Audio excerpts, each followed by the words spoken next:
Well, hello everyone. My name is Jesse Sudirgo, and we have Don Goertz here. Donald Goertz, thank you so much for coming on with me. The purpose of this time together is for us to kind of say hello to the in ministry, or the Church in the City in Ministry program at Tyndale Seminary, and all the people who have been a part of it before, or people who are looking in and just interested in the program. I have Donald here, which is the person who started this program long, long ago, right, Don? Well, how long ago was that? I was trying to think. I think we started first cohort in 2003, All right. something like that. Wow. Okay. I'm a baby But then. it goes back before the MTS modular, which was 1997. Yeah, that's really where the beginning was, right? Yeah, yeah, How are you doing, Don? doing well. Like everybody else, COVID is shaping my world in ways which I hadn't expected. But living in a new city and not able to get out, it's a bit of a pain. Yeah, for those who don't know or not caught up, it was 2019, I believe, right? Where Mhm. we made a shift in the program, where Donald was the one who was teaching leading the program, the director there, and then we changed that to me myself stepping into the program. They were trying to find someone who looked alike, um, right, Don?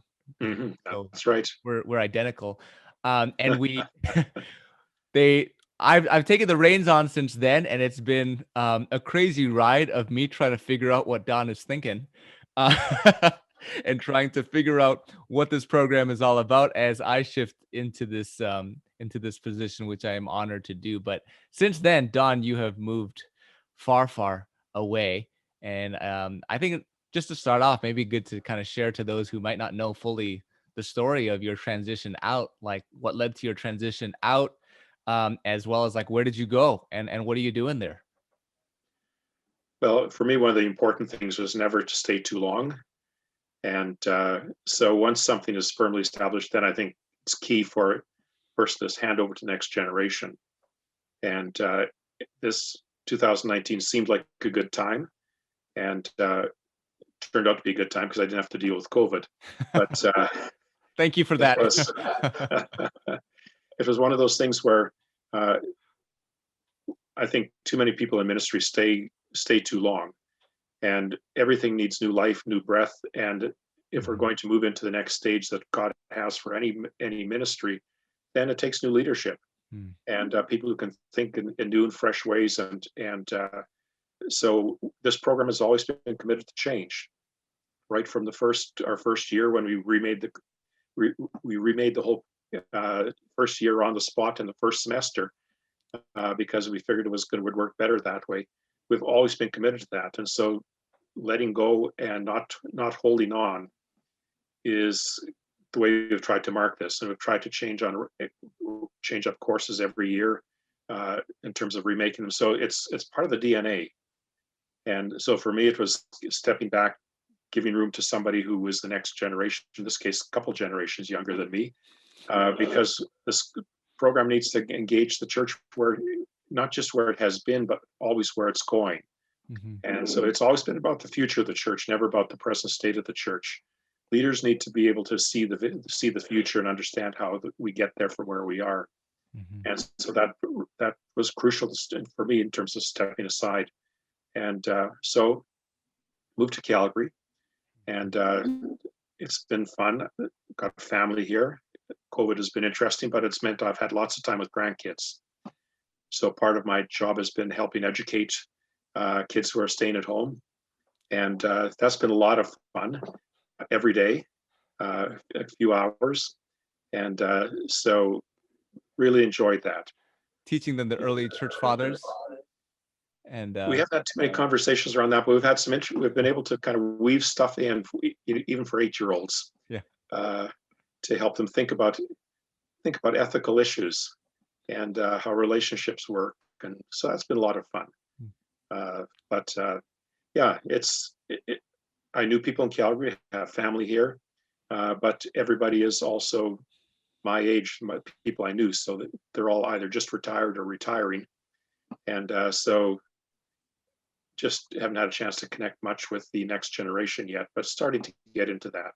Mm. And so it's a lot of fun and getting to know the city. I'm involved in later today a Zoom uh, open house with the city of Calgary on urban transportation, and I've got uh, I'm involved in a number of groups around urban studies in Canada, and so trying to keep my hand in that area in terms of thinking about what's happening with the city, and how do we think about how the church engages the city as we move into new places, new ways of thinking about how cities work. That's kind of what I'm up to. That's wonderful. I think that when you took a step back and we got a little bit of an overlap, you get to share a little bit more with me about the details of the program. For me personally, I was pretty shocked to get the role. Number one, I didn't feel necessarily that I had everything to to attain the position, but um it's been a steep learning curve, but I have felt really at home at Tyndale, kind of figuring it out as we've gone through it. And again, as I said, learning the program a little bit more, I have found a great appreciation for each step of the program that has been very intentional. And it's kind of like a treasure hunt, like a scavenger hunt, trying to figure out what is the nuance here, or why was it formed like this, or why are we spending more time here, or why are we introducing a little bit of church history at this point in the program. I felt like learning those things was very important for me before thinking about any kind of changes. Even though change is necessary, in a way, someone new, it's good to kind of hold back a little bit from that change. And so I spent the first year a little bit doing that, trying to figure that out. Yeah, I think it's unique because it's a set program. It's way more effective. And we always say our accrediting body, the ATS, considers it the best MDiv program in North America because it's so intentional. And for me, it's one course with 21 different units, and you can never separate it that into say got all these courses, but everything. And the fun about it, as opposed to teaching the main program, which I've also always done, is you can build off what's been taught before, Mm-hmm. and every textbook, every assignment, but you can also then what's coming up, and so you prepare the students for the next course, and so every professor and every faculty member in the program is aware of that, and so it just makes it so much more effective because you don't have to spend those first few weeks of a class repeating things Yes. and laying foundations which you shouldn't have to lay. And so to me, that's always been the joy. It's just been so much more efficient, so much more effective in teaching. I've been describing it as a 10-course meal rather than an a la carte. Hmm. I'm just thinking about like an Asian wedding for some reason, and just like you set the appetizer at a particular point. You get the soups at a certain point, you get the dessert at the end. It's ordered in a certain way. You don't really have a choice. You have to just go with it rather than an a la carte. You pick what you want when you want, which can be good too. But we're pretty intentional with when we serve what when, and that's important. And we can segue well too. Yeah, and I've been chair of the theology department at Tyndale for almost 20 years, and the problem we always faced there was the fact that you didn't know what background students had, so you always had to assume they didn't know anything in terms of background. Mhm. And it was always extremely frustrating to teach for all the faculty and they always envied the church in the city because when you went to the church in the city, you knew what students had, and so you didn't have to assume they didn't know anything. So in the main program, it can be your first course, and other students it's their last course in their MDiv, and the conversation is all over the map, and some students are lost, other students are bored because the conversations that it can't have a consistent level Mhm. because there's just not the same background for every student. One thing we're trying to do is really be intentional with how things are passed on as I get new instructors to come on board as well, really reinforcing the idea that you really need to know that what's coming before you, what was before your course is like church history. Like they just came out of that. They just doing assignments on that while they're coming into your, pastoral care, course. And so as you Yeah. do that, you have to think in your mind that this is the framework that they're thinking, so that as you teach, you can actually lean and leverage all that was just before as you engage what is happening next. And so what's a fun thing, was a fun thing that we've been playing with, actually, is really changing up the first year a little bit. We're trying to think about innovative ways, especially with COVID that has occurred. We have been for the past year all online. Which for any of you who are like previous alumni in the program, just imagine doing all that stuff that you do from a 9 to 4 online. It's quite a different way of doing it, and it's hard. Actually, it's really tough to know how to facilitate all the things that you would probably miss out on, because a lot of the I feel like a lot of the great things happen during perhaps the breaks, or when you're walking to get your coffee or whatnot. And as you're doing that, all those passive conversations or all those side chit chats, or all the eye contact that you make to each other when an instructor says something out of this world, or like, as those things happen, you can't do that because because it might be recorded on Zoom, so but That's right. but it's a totally different feel. But as a result of that, our first year, we're experimenting with some hybrid models for this coming cohort, actually, this coming year in 2021, 2022. So that'll be fun. Yeah. And I think the first year, what we've always wrestled with was, focus on scripture, uh, and reading scripture in different ways, starting with the spiritual formation course, where you do start to read scripture with lectio and encounter it that way. Mhm. But the importance of the language and how we handle language has always been one of the biggest issues we've faced in the program, and trying to wrestle with that. So we've tried so many different things with language. Now we have capacity to start to do some other things, which is really important. Mhm. We have someone in our faculty at Tyndale, Ian Scott, Dr. Ian Scott. He has developed a software that's kind of like a Duolingo, like something that is very engaging, that teaches language, and it puts us in the context of the culture as well. It has like all this animation that puts us into a scene where we're trying to learn Greek, and so in my conversations with Ian, it came to a place where it's like, I think this is ready for us to use within the in ministry program. And so everyone loves Greek, right? So I mean, if you're a past student, I'm sure you love the memorization and the tests that happen over there. But the way we've done it for this year is we've changed the first year. Instead of having Greek the first and the second and the third course like that, what we're doing is we're putting all of Greek online, and we put the first term Greek 1 and the second term Greek 2, and it's just kind of running in the background as a way to engage with the language. And because the first year is tough, for someone who's hasn't been in school for a long time, like many of our mature students are. The first year is kind of tough. So with Greek 1 and 2 right off the bat, I guess, Don, it's like, baptism by fire. Like, it's like they come in, are you ready for school, like that? I guess I'm a softie because I'm like, oh, I don't know if I want to go that hard.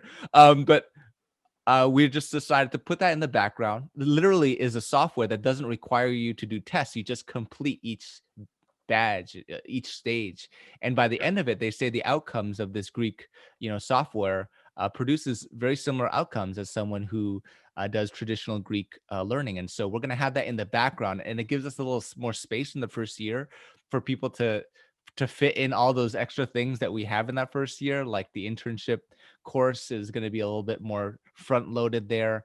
We're going to have more time for people to do those after our spiritual formation course, we do the triads, right? It gives more opportunity for people to spend that time, not just crammed in lunch to do the triad, sharing time with each other, but it gives us a little bit more time to do that as well in that first term that we're spending there. So that's a big shift in our program, and allowing kind of this hybrid of online and in person to happen. So that's one thing that we're doing. Greek was always the struggle for some students. to say the least. So I said the one thing, the biggest thing most people struggle with when they come back to school is the discipline of time management. Mm-hmm. And the one thing Greek did was force you to do that, and the online does the same thing, but it's just you have to on a regular basis actually do it. And undergraduate didn't require that. Undergraduate allowed you to have time to have a party, and then you knew when the papers were due, and so you crashed or crammed and then crashed. But in graduate school, that doesn't work. Yes. And so if you don't build study patterns and habits, so whether it's online or whether it's in person, Greek always did that for us. It got people into a rhythm of spending time on a regular basis studying. And that's crucial.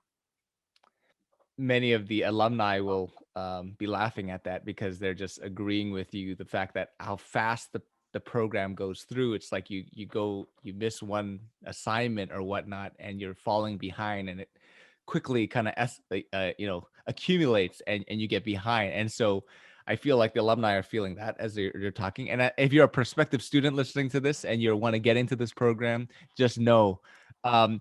All the students know who have connected with you, Don, who are still in the program right now. They say the discipline of pressing send, right? It's That's just like right.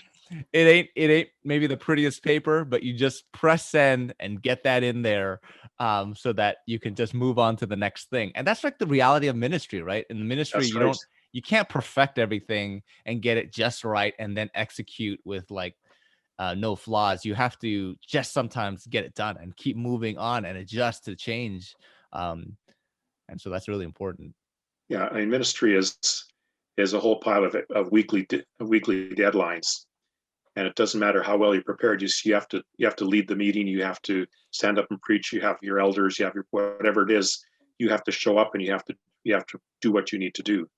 And so it doesn't matter what crisis has happened. You still have to do it. But as long as you get it done, and that's the big thing always, isn't it? It's getting it done. And then because everything builds, the students always have said, by the time you hit to year 2 with Gospel, Church, and Culture, they're saying it shouldn't be called Gospel, Church, and Culture because it's totally different than the main program. And it's now you're working at such a different level, because once you can layer in stuff, you can take it to whole new levels of intensity and depth, which you can never do. So you don't really notice the difference in the program until you stop and look at what other people are doing in the main program with their courses of a similar title. And then you realize, whoa, we're doing stuff which you'd never do in the main program because people wouldn't be able to do it. And so, I mean, that's always been one of the fun things. That at a certain point, they would compare notes. And so this does get you so much further, even though it moves so fast, it feels like you're overwhelmed. At the end of the day, you're so much further down the road than you are in the main program. You're working a doctoral level by the end of this program.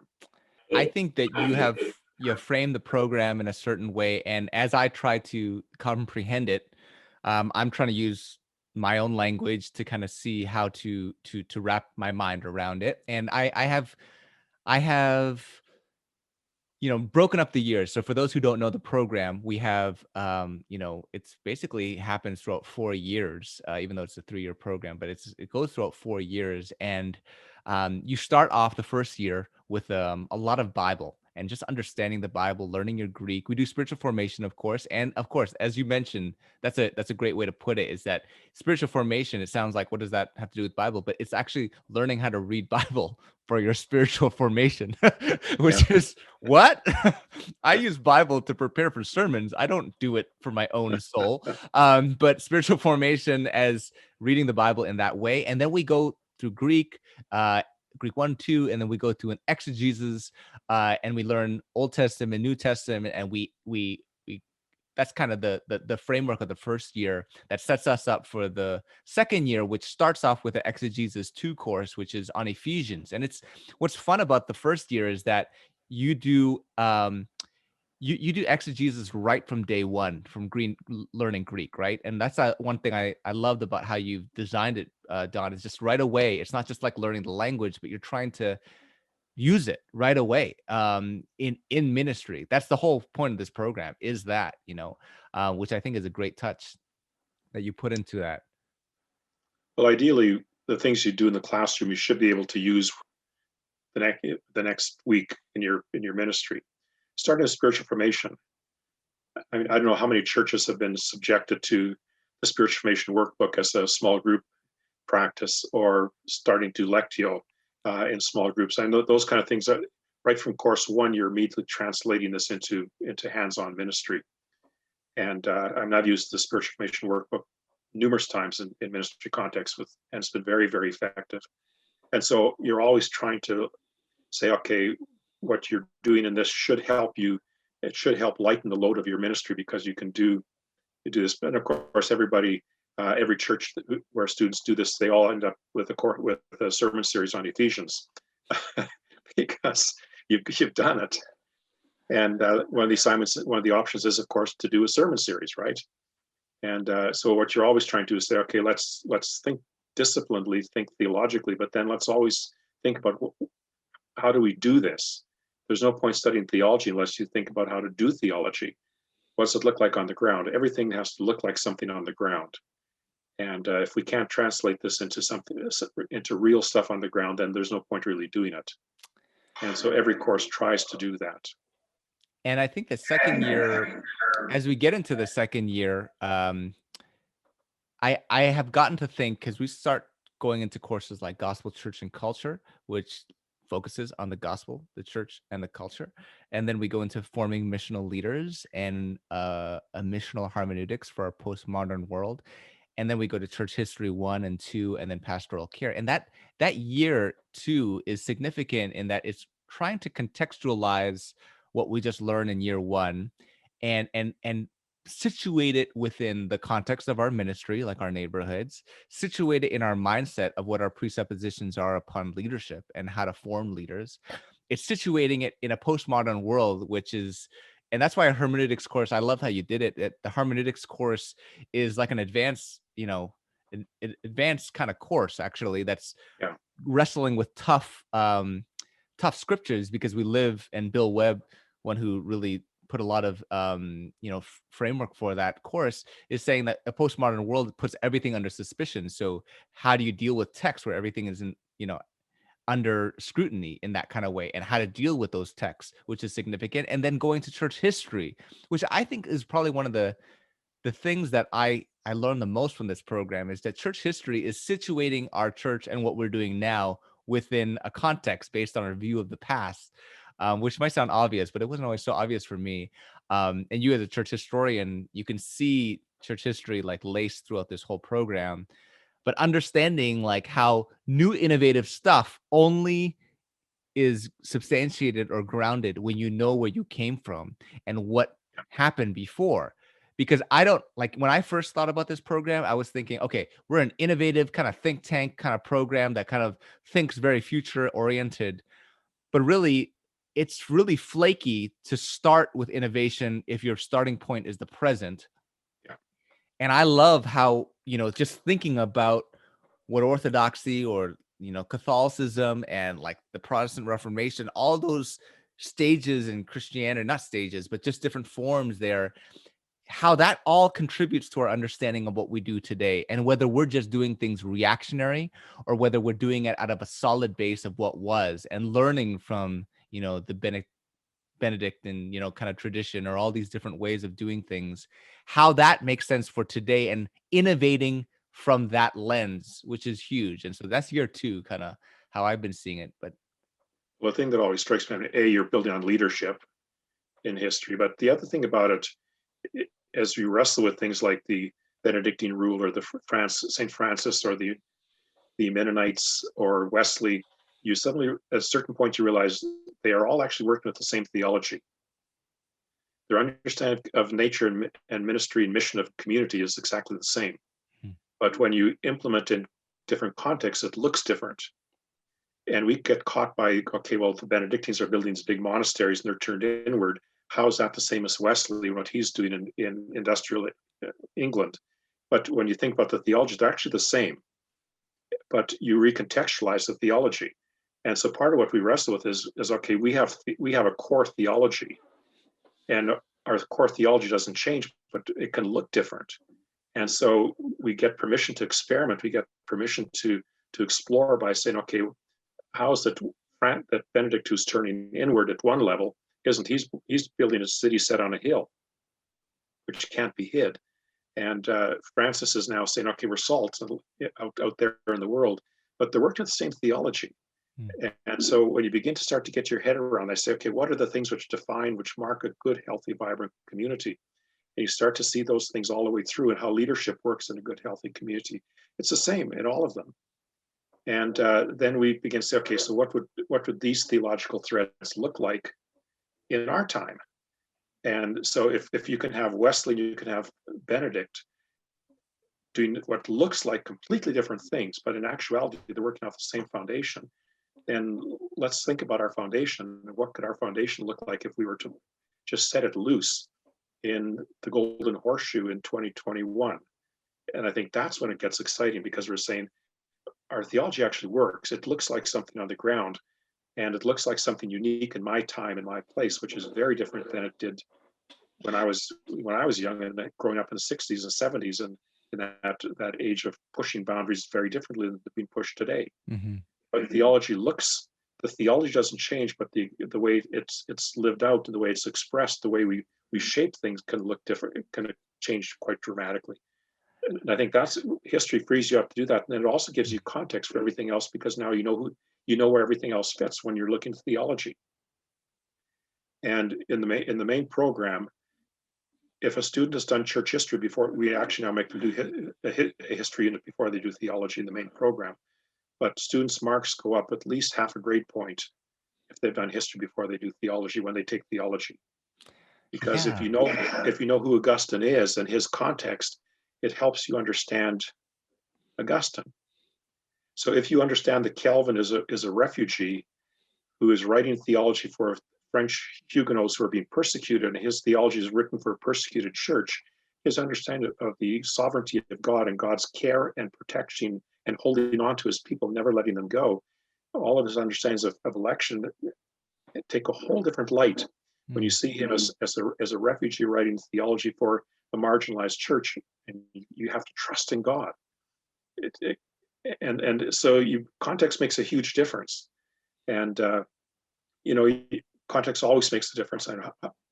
So I won't get into history here, but suddenly things become alive, and you can begin to see why certain themes become so important for different theologians at different points in history, because you know when they were writing and what the issues were they were trying to address. And we recognize that theology is not static. Theology takes expression differently in different contexts. I think that just envisioning how sometimes when I've thought of theology in the past, it's these floating kind of concepts that just came out of nowhere, and throughout somewhere in church history, that when you actually situate it within the context of these figures and the conditions that they had, just what you mentioned with Calvin, it actually breathes life into it and helps to understand what it was all about and why it was emphasized in such a certain way, which gives you a sober view of it, or gives more clear picture of it, which that leads to year 3, because year 3 is really trying to synthesize and to integrate a lot of these different disciplines that we've been exploring with, whether it's spiritual formation or scripture or the Bible or gospel, church, and culture, or missiology or ecclesiology or church history. We're trying to synthesize these things more and more into our integrative courses right there, right? And so integrative courses and systematic theology, advanced theology as well, and trying to make sense of those things and piece it together. And the way I've been describing year 3 is that, like, now's your time to dream. Like in year 2, the students are asked to do a proposal where they have to, in the gospel, church, and culture, as you know already. I'm not telling you, I'm telling new people who might not know. They do a proposal of like maybe a ministry offshoot, or something that is a new idea that they're trying to experiment with and learn from, something that they're expanding on in their existing ministry, or a new ministry, like a church plant that some people have done as well.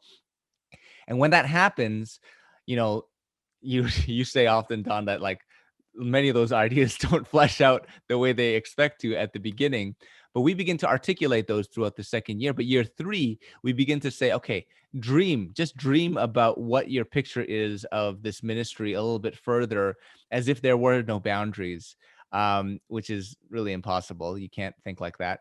Yeah, And then year 4 is where we start to say, okay, listen, you're working within a tradition, you're working within borders, walls, traditions, certain boards, you're working within an institution a lot of the times, and how you function with those institutions and how you mix your dreams that you imagine in a vacuum, how you mix that into limitations is very important. How do you yeah, work within limitations, rather than just being someone who is constantly dreaming and wishing for, you know, a utopic kind of vision of like how it's going to be executed. We all realize that when we actually do the ministry, it's like, my goodness, I thought I was getting away from that difficult person, but get my new team, I just created another difficult person that I have to work with now, and it's my problem that I created myself. Like, it's so um that's what we try to strive for as we go into year 4, is just trying to think about how to do your contextual theology within the borders of our existing world, and working with it, and actually finding that maybe the most innovative idea looks like a pastor who has a collar. You know what I'm saying? Like, it's not mhm, the cool pastor with the ripped jeans and, hip and happening with extra long t-shirts that drag to their knees or whatnot. Like, maybe it doesn't look like that. Maybe the most relevant thing is extremely high tradition, or yeah, it doesn't matter. We're not fixated on that in this program. We're fixated on where the Lord is leading, how we are listening to God, and where he is moving us to the next step, right? So, yeah. And that's why by the time you get to year 3 and the final stages and 4, the internship course becomes key to all of this, because that's very focused on exegesis of the self, and self-awareness is key to ministry.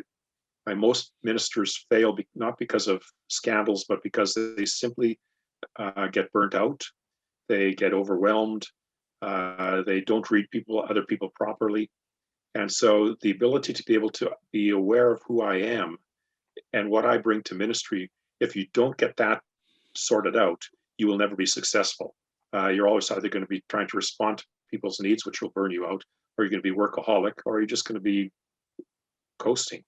And so that working with counselors and working with spiritual directors and mentors gives us a framework of self-awareness, of being attentive to who we are in terms of our personalities, our communication styles, all those kind of things, and then being attentive to how I hear God. And if I'm not building those things in and cultivating those, and I'm amazed. I mean, I've just been this week involved in some former student from cohort 1 who's doing stuff, and it's around those precise areas, and so he's been working in some interesting ways. And just if we don't get that right and aren't able to communicate that into our ministries and help people get that right, and one of the things I've been doing, starting to wrestle with here, is in terms of ministry as an elder. And I like to think of what does it need to be an elder in terms of the Hebrew concept or the indigenous concept, not the Baptist or Pentecostal or that kind of elder, but the kind of the larger understanding of what eldership is. So my wife, who's a marriage and family therapist, as all of you who know me know, we've worked together, but doing some work in reconciliation with churches, and so kind of these really creative, cutting edge church plants we've just finished working with.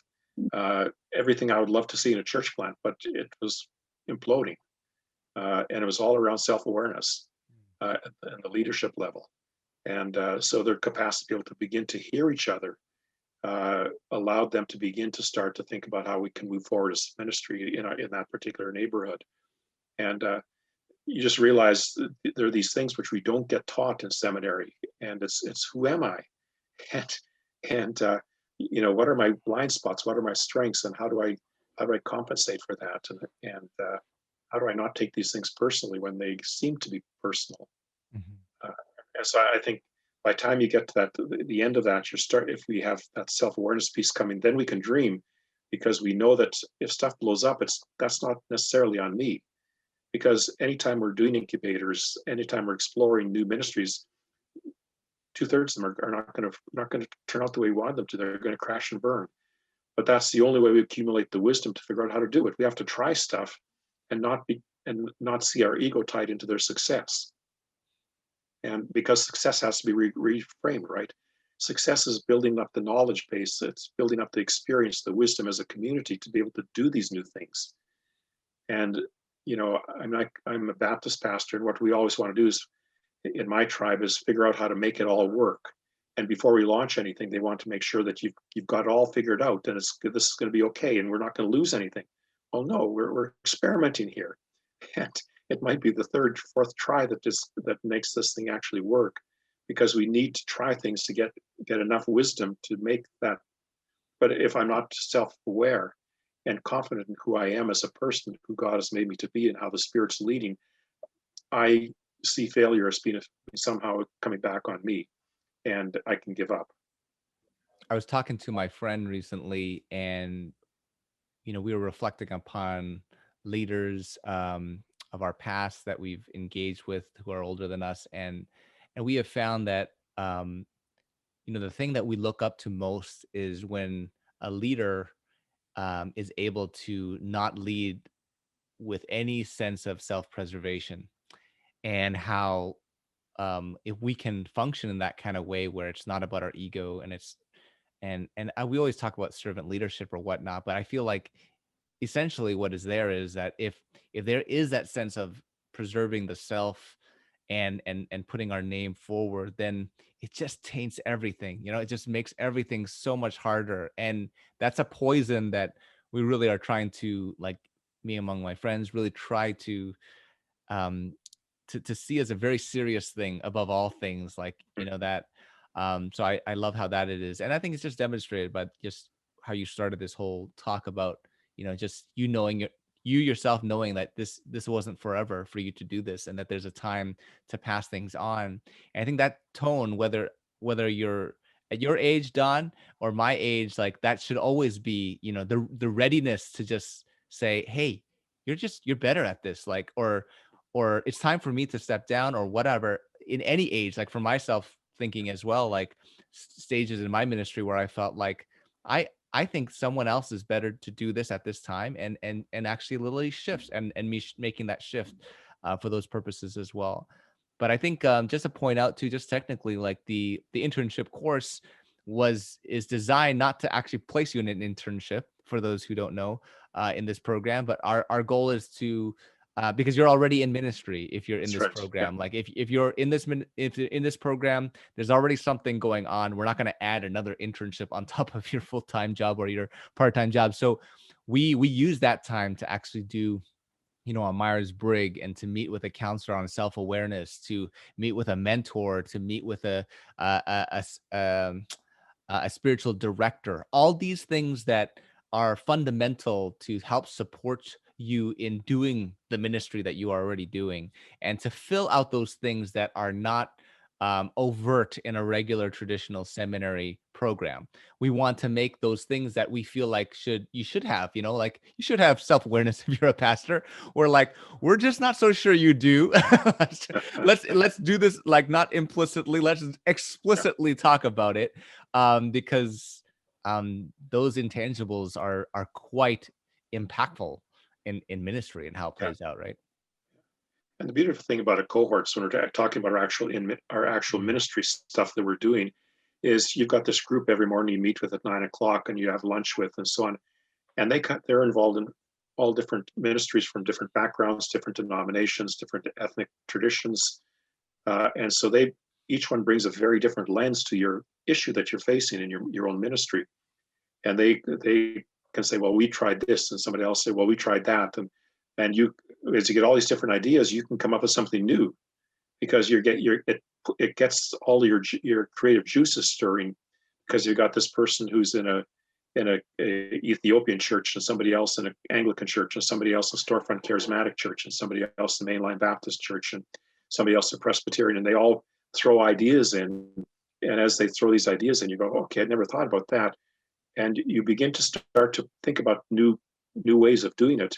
and they can also just call you out on stuff which may be part of your tradition, but may actually not be that helpful.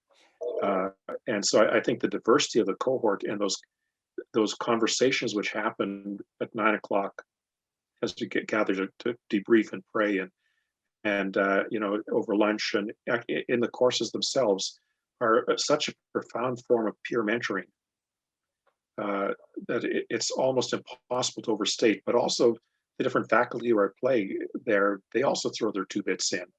And the faculty who are teaching also have ministry experience, and so they throw ideas in, and we get this mix.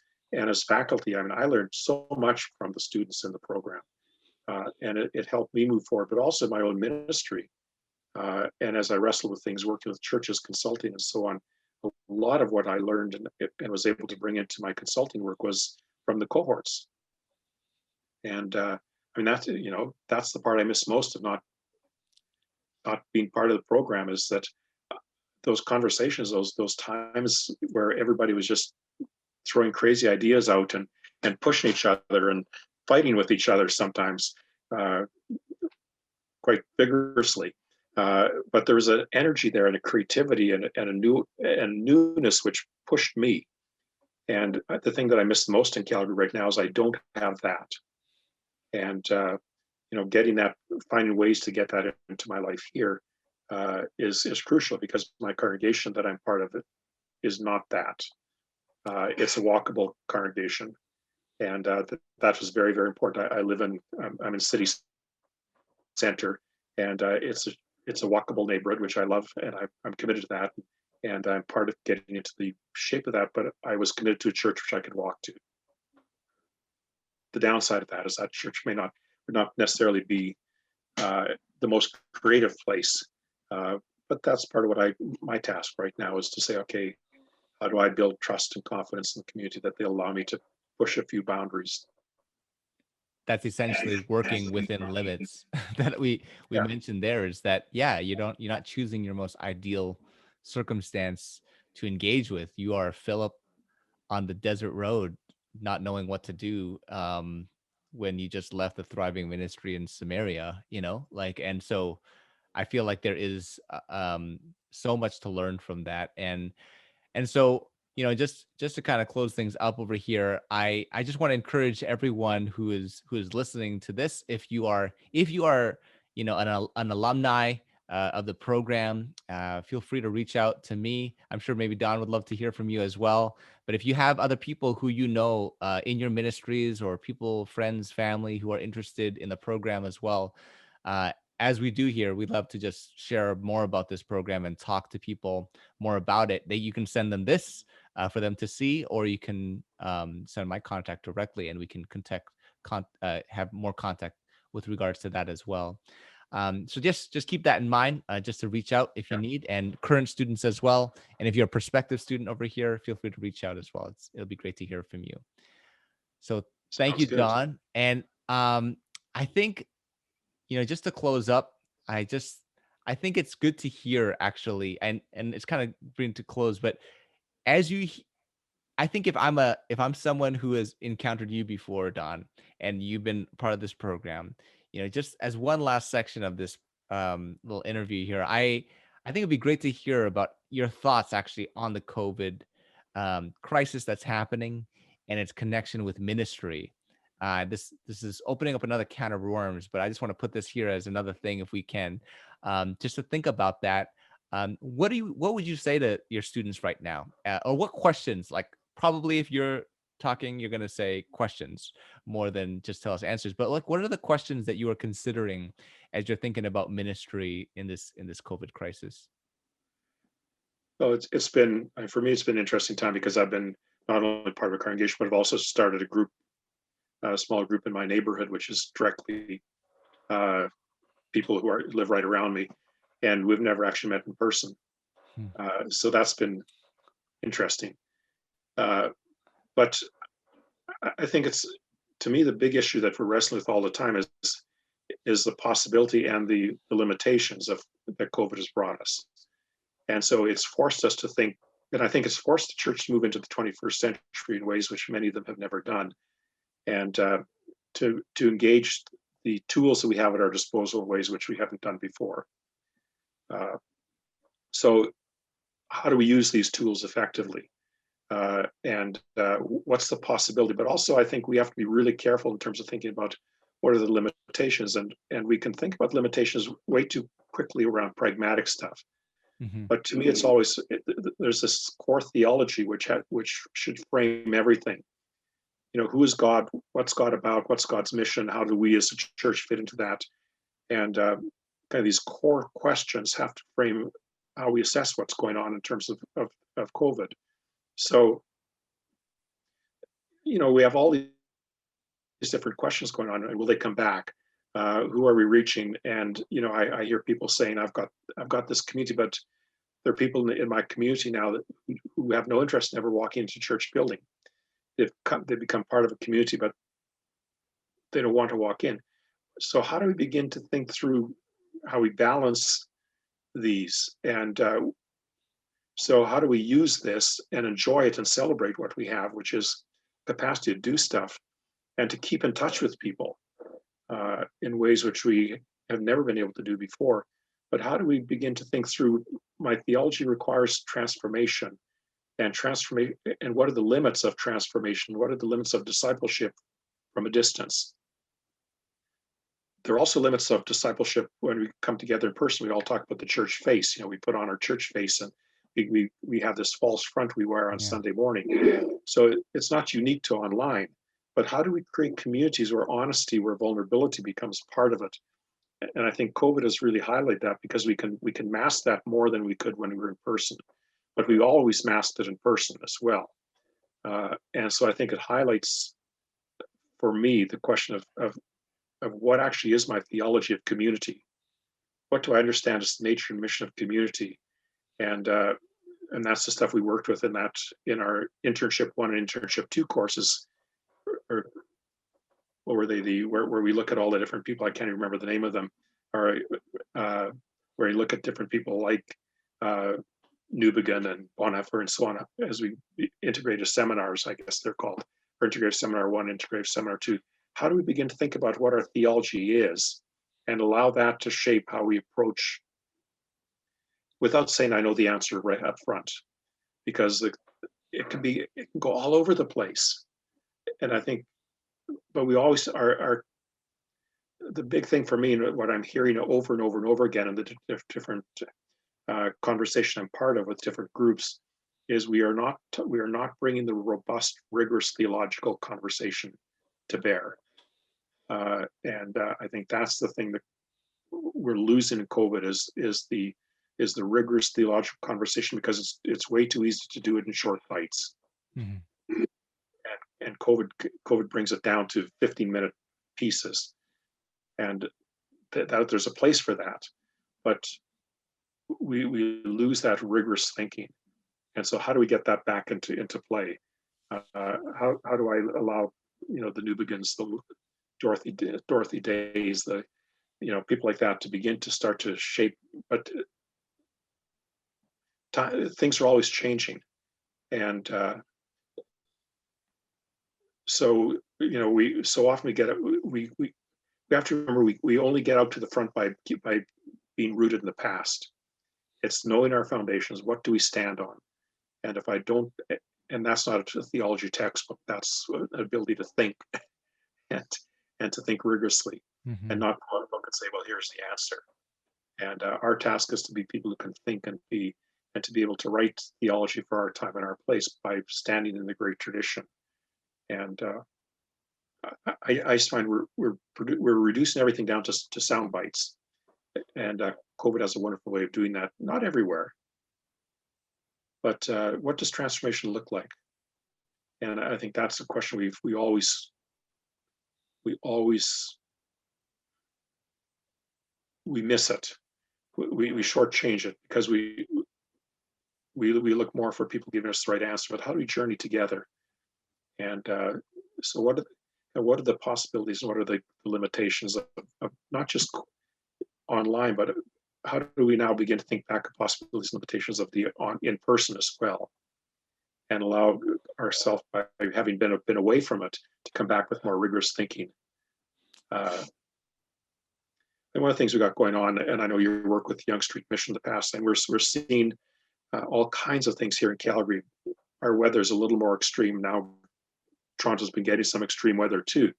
I mean, my goodness, minus 40s every day for 10 days brought me back to something I had hoped I'd escaped forever. With COVID,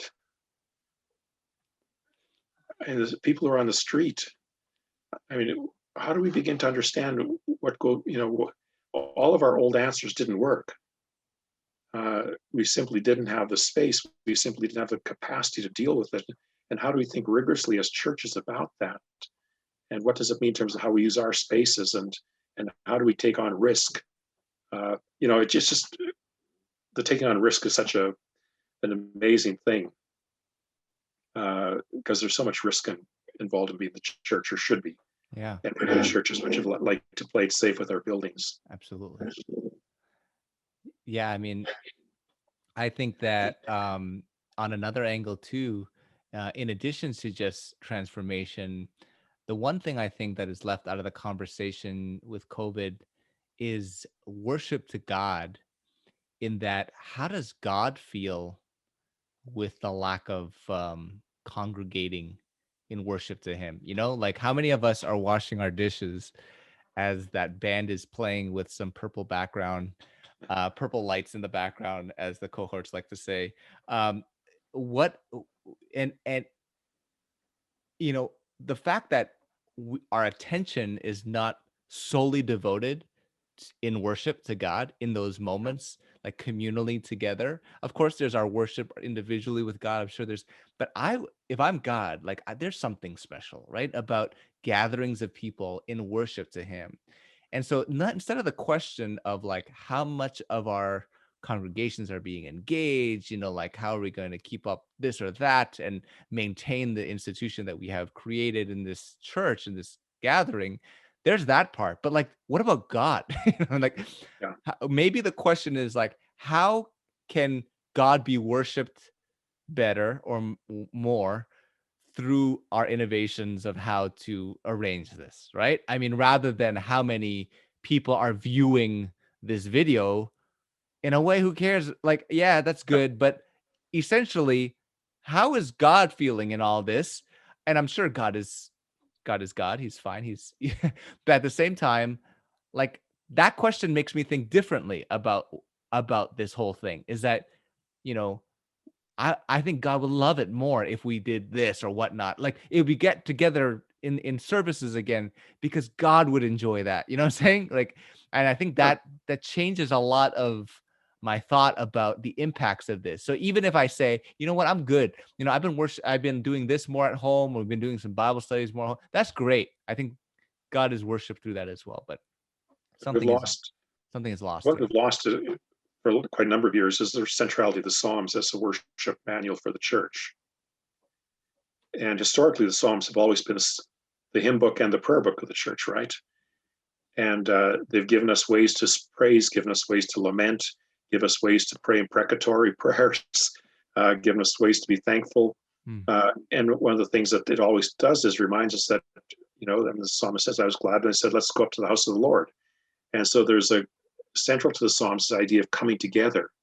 But the Psalms are the prayer book. They're also the hymn book of the church, and they have been and of the people of God before the church. So when we lose the Psalms, we lose the sense of what worship is all about. And how we recover that is so important for us. And that's why in our liturgies and the book I read on a daily basis, there's a psalm every day, right? So actually 3 psalms, because I've got a morning and a midday and an evening read, but they each have a psalm with them, and it calls me back to that.